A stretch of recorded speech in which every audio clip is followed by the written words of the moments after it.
Fala aí, galera do canal Físio Molezinha do Exercício com o professor Agnello Weber. Tudo bem? Estavam com saudade, né? Nunca mais eu tinha postado uma videoaula assim. Hoje a gente vai falar sobre um conteúdo fantástico, cara. Um conteúdo que é fascinante. Genética esportiva. Por que esse conteúdo é fascinante? Primeiro, que ele não é um conteúdo que todo mundo domina.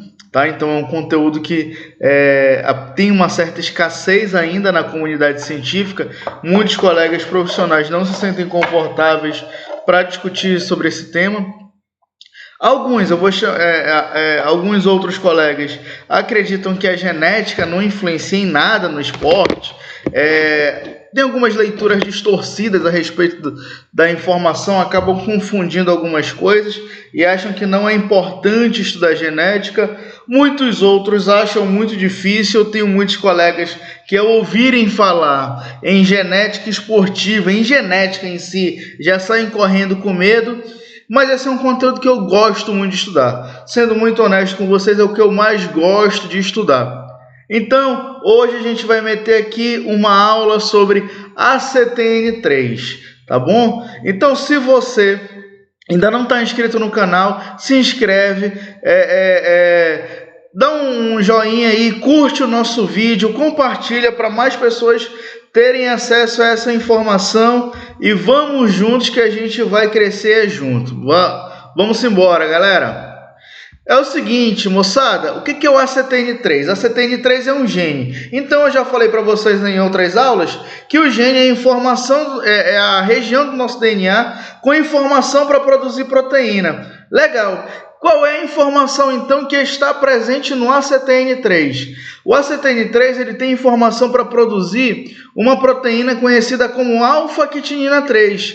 E essa alfa-quitinina 3, pessoal, está localizada aqui na linha Z dos sarcômeros. O sarcômero que é a unidade contrátil funcional, né, da fibra muscular. Então, as alfa-quitininas, a gente tem duas formas de alfa-quitininas, mas produzidas a partir do ACTN3, a gente só tem a alfa-quitinina 3.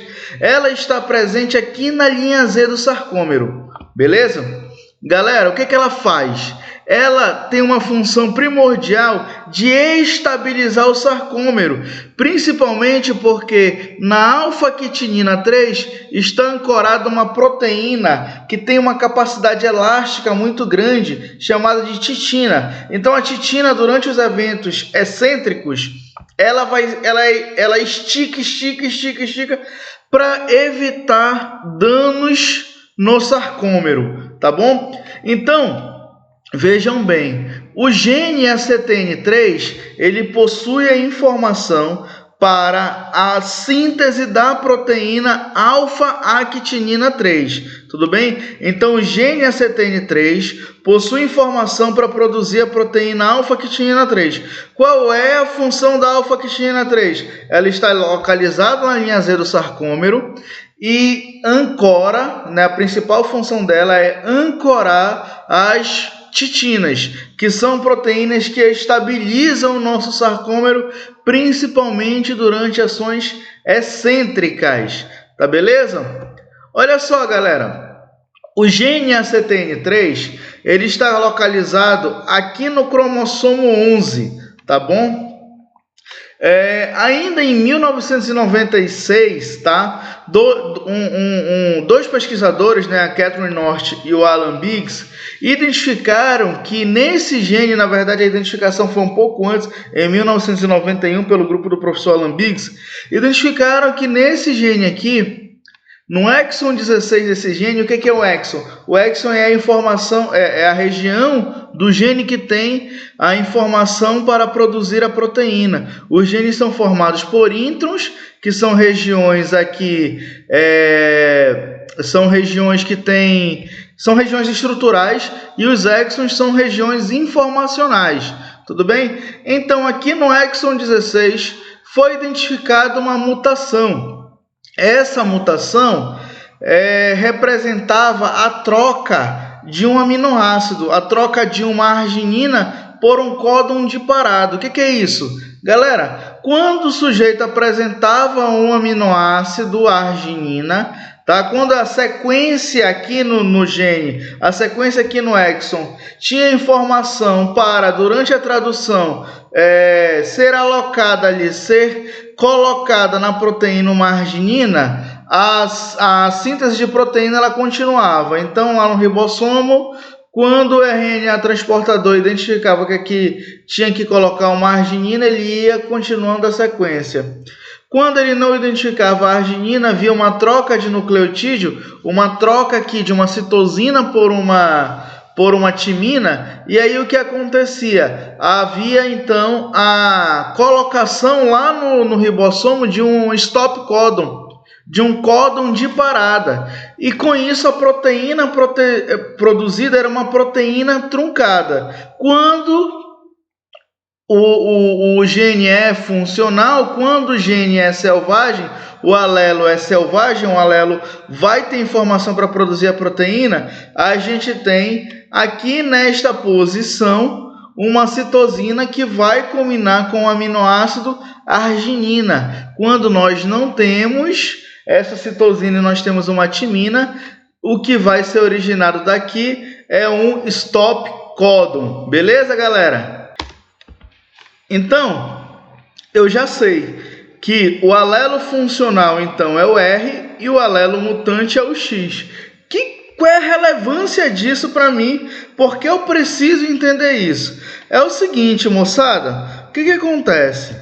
Esse gene, então, o gene ACTN3, possui uma mutação na posição 1747, ou seja, no nucleotídeo 1747, há essa troca que eu acabei de citar aqui, de uma citosina por uma arginina, que lá no aminoácido 577, no lugar de eu ter uma arginina, eu posso ter um stop códon. E isso influencia em quê? É o seguinte, pessoal, olha só o que os cientistas identificaram, tá? Que atletas que apresentam pelo menos um alelo R, esses atletas têm uma capacidade maior de geração de potência. Eles vão expressar a proteína alfa-actinina 3. No entanto, aqueles atletas que não expressam a proteína alfa-actinina 3 apresentam duas cópias mutantes do gene ACTN3. Tudo bem? Então, se eu tenho um R e o outro R, eu produzo a alfa-actinina 3. Se eu tenho um R e um X, eu produzo também a alfa-actinina 3, desculpa. Se eu tenho 2X, eu não vou produzir a alfa-actinina 3. Por quê? Porque a minha mutação estará nos dois genes, ou melhor, nos dois alelos, não nos dois genes. Estará nos dois alelos. É o seguinte, se você herdou um alelo funcional do seu pai, por exemplo, R, e você herdou um alelo funcional da sua mãe, que é o R também, você nasceu então com o genótipo RR. Esse é o genótipo homozigoto dominante. Se você nasceu com um alelo funcional e um mutante, você é um heterozigoto. Ainda assim você produz a proteína. Agora, se você nasceu com os dois alelos mutantes, você não vai produzir a proteína. Tudo bem? Então, o seu genótipo é um homozigoto recessivo, logo ele vai ser chamado de XX. E esse X representa, então, o stop códon, enquanto o R representa a arginina. Beleza? E aí, pessoal, olha só, o que os pesquisadores identificaram além disso? Bem, quando fizeram estudos avaliando a frequência desses genótipos na população em geral, foi identificado algumas coisas bem interessantes. Por exemplo, atletas que têm pelo menos uma cópia do alelo R, tá? Uma cópia funcional do gene aqui, eles apresentam uma frequência maior nas modalidades de força e potência, nas modalidades como corridas de velocidade, levantamento de peso, enfim, modalidades de contato. A frequência de pessoas que têm alfa-actinina 3 nessas modalidades é muito maior. Na verdade, até pouco tempo atrás, acreditava-se o seguinte: bem, se tem alfa-actinina 3, né, se o ACTN3 é funcional, o sujeito tem que fazer treinamento de força. Se o ACTN3 não for funcional, o sujeito tem que ir para provas de endurance. E hoje a gente já viu que não é bem assim que as coisas funcionam. Vejam bem, o que acontece quando o sujeito apresenta esse genótipo aqui? Agnello, esse cara que apresenta esse genótipo, então, ele possui alguma deficiência? Não, ele não tem deficiência nenhuma. Quando o sujeito apresenta esse genótipo, o que vai acontecer?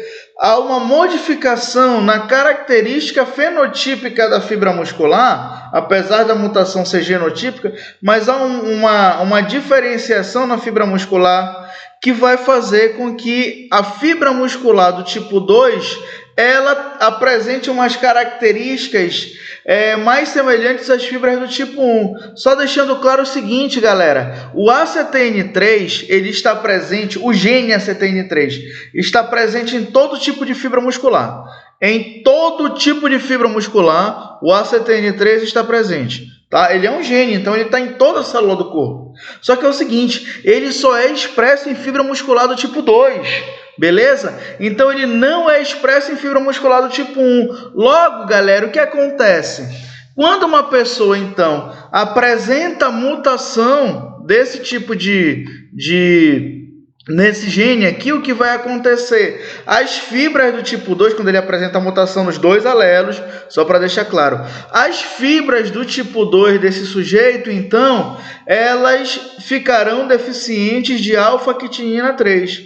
Isso gera alguma patologia? Gera algum quadro patológico? Não, não gera quadro patológico nenhum.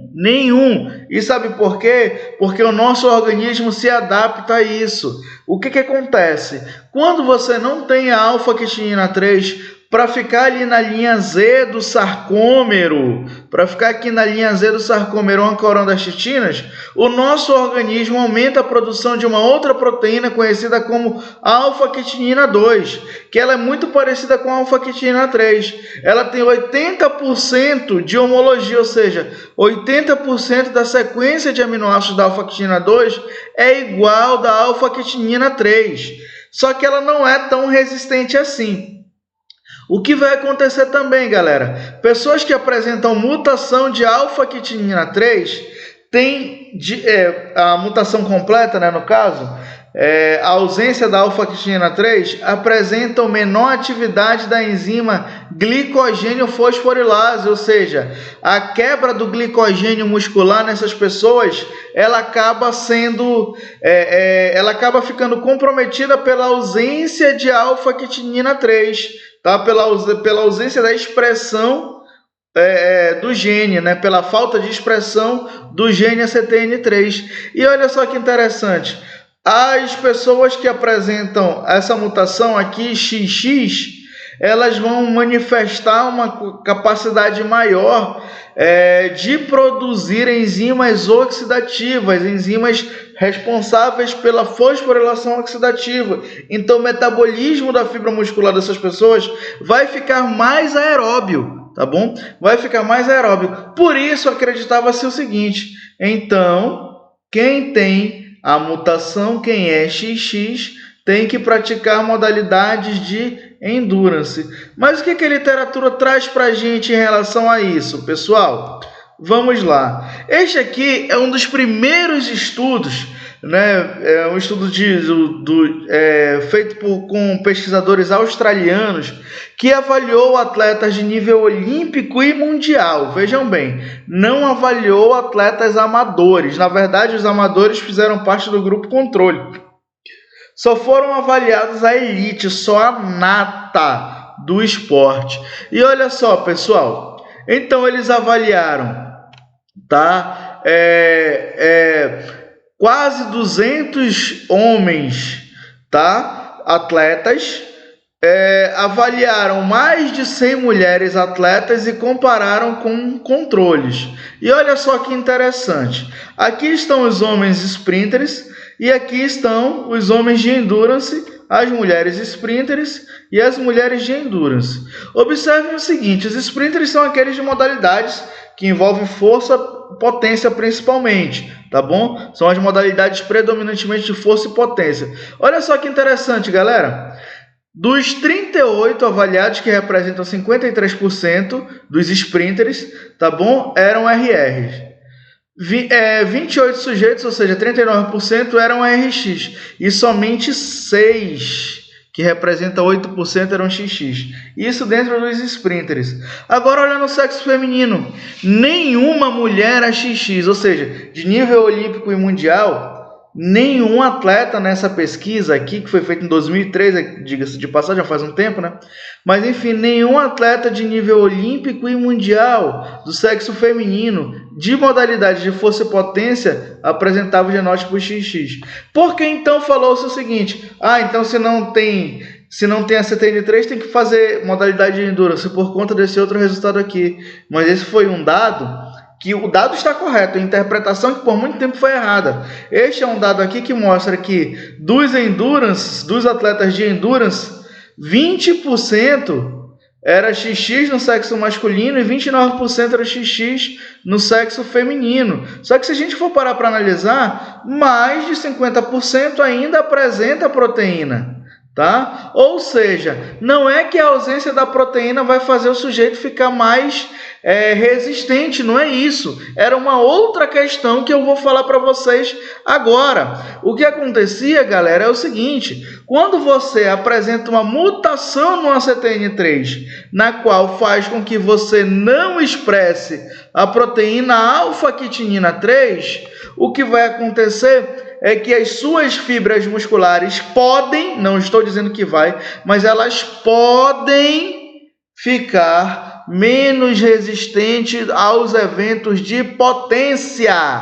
Vejam bem, eu não estou dizendo que elas vão ficar fracas e nem que você vai cansar rápido. Eu estou dizendo que sua fibra muscular pode fadigar primeiro, caso você apresente essa mutação XX. Você pode fadigar primeiro que uma pessoa que apresenta um genótipo RR ou RX durante um evento de potência, se dois sujeitos forem submetidos a cargas semelhantes de treinamento. Então não é que o RR é melhor do que o RX, ou que o RR é melhor do que o XX, ou o RX é melhor do que o XX, não é isso. O treinamento ele vai influenciar bastante, mas em condições semelhantes, pode ser que os sujeitos com o genótipo XX apresentem resistência muscular inferior durante os eventos de potência. E aí, galera, olha só o que vai acontecer em seguida.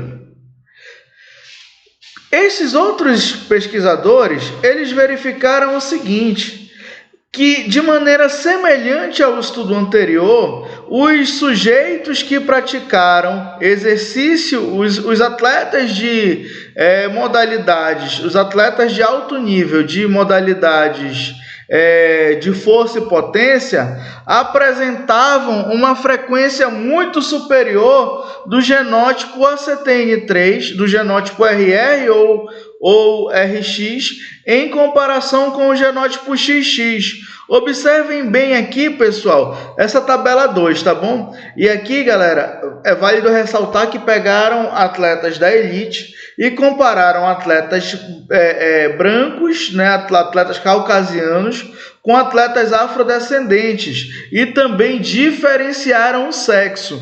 Olha só que interessante, galera. Quando os atletas caucasianos foram pesquisados, o que aconteceu? Eles verificaram que nos caucasianos a frequência de XX é maior do que a frequência... nos caucasianos a frequência de XX é maior do que a frequência de XX nos afrodescendentes.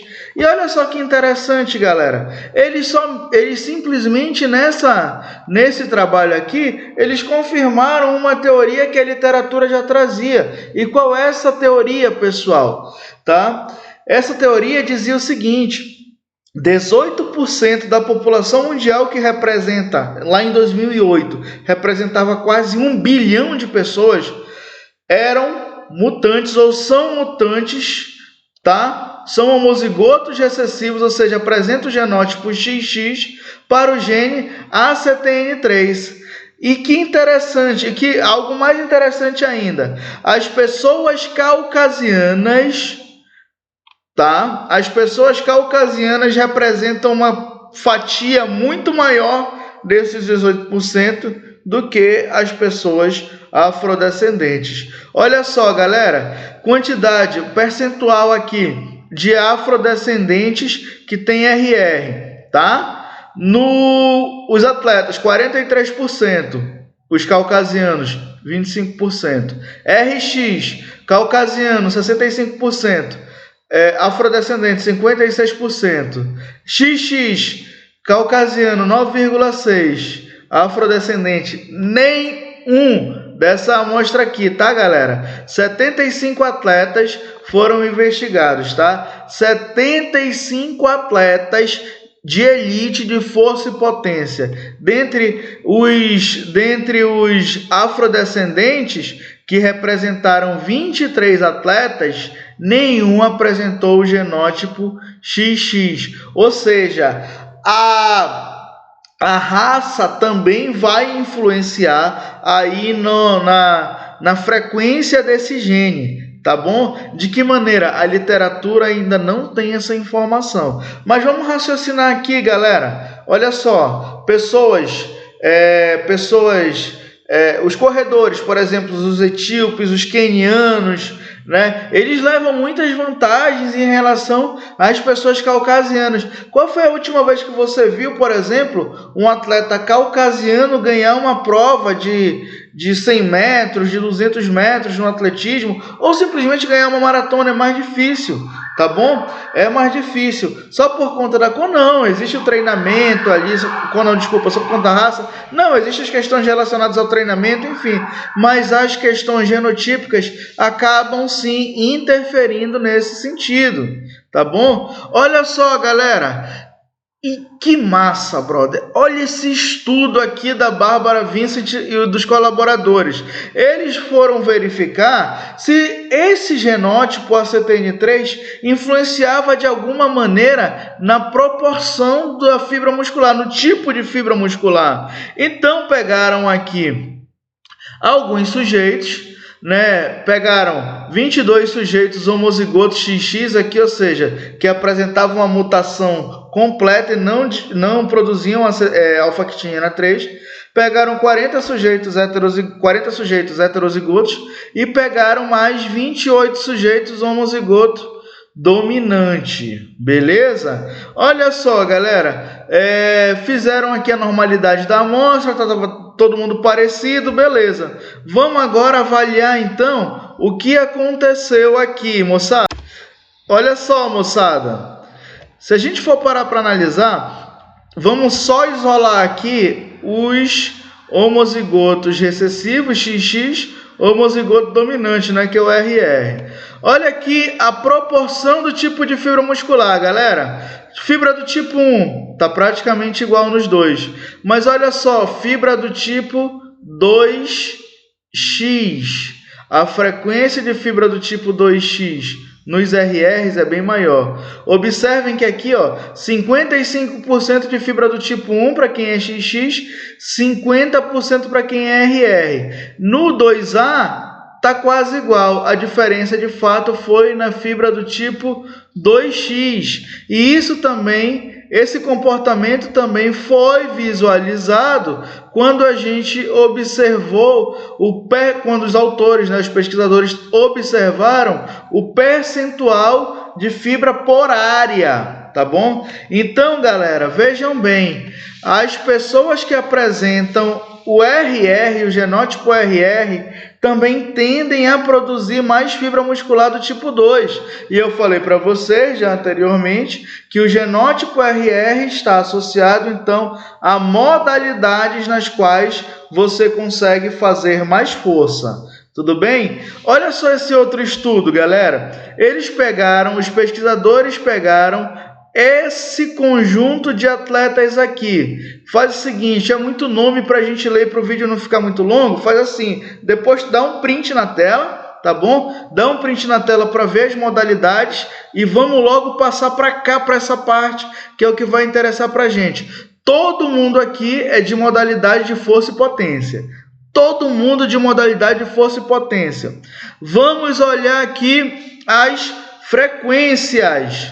Olha só a frequência do XX, 6,4 somente aqui em todos, né? Se a gente separar só os homens, 6,4, só as mulheres, 6,5. Ou seja, de todo aquele pessoal ali, né?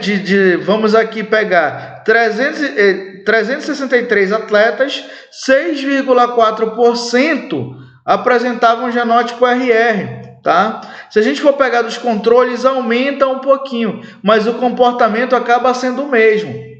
Galera, vejam bem, porque normalmente do grupo controle a gente tem uma quantidade maior de XX, porque aqui, pessoal, o cara não é atleta, tá? A genética acaba sendo, a genética acaba sendo um fator de seleção natural para o esporte. Muitas pessoas que tentam ser atletas, mas não têm uma genética favorável, não conseguem alcançar o sucesso esportivo. Tudo bem? Então, a gente já observou em vários estudos que a frequência que o genótipo RR ou o genótipo RX influenciam sim no resultado. Agora, obviamente, tem pesquisa que não mostra isso. Por quê? Porque tudo vai ser... a população em si que está sendo investigada também tem que ser levada em consideração. Então, são um conjunto de fatores que precisam ser levados em consideração. Beleza? Vamos seguindo. Tudo bem? E olha só, pessoal, para a gente finalizar, observem só esse estudo aqui. Esse estudo é deste ano, tá? É de 2020, olha só. Tá? Esses pesquisadores verificaram se o genótipo ACTN3 tinha alguma relação com lesões em corredores amadores, tá? Com maratonistas amadores. Então, observem aqui o seguinte, galera. Eles verificaram que entre os 3 genótipos não tem diferença para ser acometido com a lesão. Não entendi, vamos lá. Aqui está o RR, aqui está o RX e aqui está o XX, e essas são as lesões, tá? Então, por exemplo, lesão em nervo, o RR e o RX dos corredores investigados, né, já tinham apresentado pelo menos uma lesão em algum nervo ali, tá? Quando foi verificar torção ou ruptura de ligamento, o RR e o RX também já tiveram, mas o XX, os sujeitos XX não tinham. Agora vamos levar em consideração as lesões musculares. A quantidade de sujeitos XX que já tinham lesionado, tá? O músculo, ou que tinham possibilidade de lesionar o músculo, tá?